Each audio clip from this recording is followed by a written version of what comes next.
নমস্কার, সকলকে জানাই ৭৯তম স্বাধীনতা দিবসের শুভেচ্ছা। যে বীর বিপ্লবীর অক্লান্ত পরিশ্রম, ত্যাগ, সাহসিকতা এবং রক্তক্ষয়ী সংগ্রামের মাধ্যমে এসেছে আমাদের এই প্রিয় স্বাধীনতা, তিনি আর কেউ নন, নেতাজি সুভাষচন্দ্র বোস। আজ এই দিনে তাই আমার নিবেদন, আমি সুভাষ বলছি।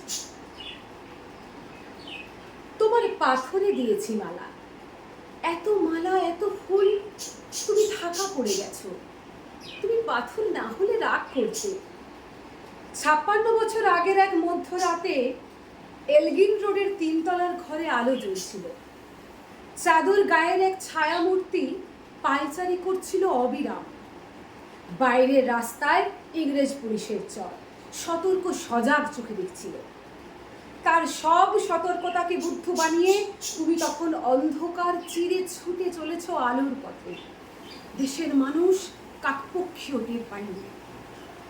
তুমি চলে যাবার পর ৫৬টা শীত, বর্ষা, গ্রীষ্ম উধাও। তুমিও সেই থেকে প্রত্যেক জানুয়ারিতে পৃথিবীর এপাড়া ওপাড়া সব মাটিতে তোমার অনশ্বর পায়ের ছাপ, সব রাইফেলে তোমার বুকের বারুদ, সব কুচকা আওয়াজে তোমার সেনার ছন্দ। পরশ পাথরের মতো স্বাধীনতাকে খুঁজেছে তোমার অন্তরে লুকিয়ে থাকা খ্যাপা। তোমার গন্তব্য ছিল স্বাধীনতা, তোমার পথ ছিল স্বাধীনতা, তোমার স্বপ্ন ছিল স্বাধীনতা, তোমার প্রেম ছিল স্বাধীনতা। তুমি রক্ত চেয়েছিলে স্বাধীনতার জন্য, তুমি তাই পাথর। যারা স্বাধীনতার আড়ালে চেয়েছিল গদি, চেয়েছিল সিংহাসন, ইংরেজের ছেড়ে যাওয়া লুটের রাজ্যপাট, তারা রইল সুখে। ভারতবর্ষের টাকায় তাদের মুখ, তোমার নয়। ভারতবর্ষের অফিসে আদালতে তাদের ছবি, তোমার নয়। ভারতবর্ষের সংবিধানে তাদের সই সাবুত, তোমার নয়। ইংরেজ গরিব মানুষকে পায়ের নিচে রাখত, আমরা বড় লোকদের মাথায় করে রেখেছি। স্মাগলার কিংবা ডাকাতকে জোর হাতে সভাপতির আসনে আহ্বান করেছি। ইংরেজ এদেশের ধন সম্পত্তি লুট করত, আমরা দেশটাকেই বেঁচে দিয়েছি। ইংরেজ দিয়েছে চাবুক, লাঠি, গুলি, আমরা দিয়েছি মস্তান, মাফিয়া, নেতা আর গুলি।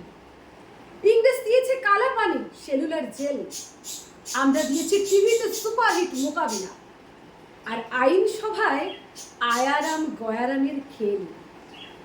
৫৬ বছর আগের এক মধ্যরাতে পরাধীন এই দেশ ছেড়ে তুমি চলে গিয়েছিলে স্বাধীন এক স্বদেশে ফিরে আসার স্বপ্ন নিয়ে। তুমি ফিরে আসোনি, স্বাধীনতা এসেছে। তার কাঁধে ঝুলি ভরে নিয়ে এসেছে ভোট নামক রাজস্বীয় যজ্ঞ, গণতন্ত্র নামক চিরায়ত মাৎসন্যায়, প্রগতি নামক লোক ঠকানো স্ট্যাটিস্টিক্স, সংহতি নামক বিস্ফোরণের চুরমার, ঐতিহ্য নামক মন্দির মসজিদের ঝগড়া, আর আসমুদ্র হিমাচল ভরিয়ে দেওয়া ভাষণ, ভাষণ আর ভাষণ। ৫৬ বছর ধরে তুমি পাথর হয়ে আছো।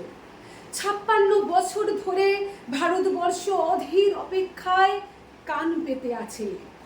ইথার তরঙ্গে কবে হঠাৎ শোনা যাবে, আমি সুভাষ বলছি, আমি সুভাষ বলছি।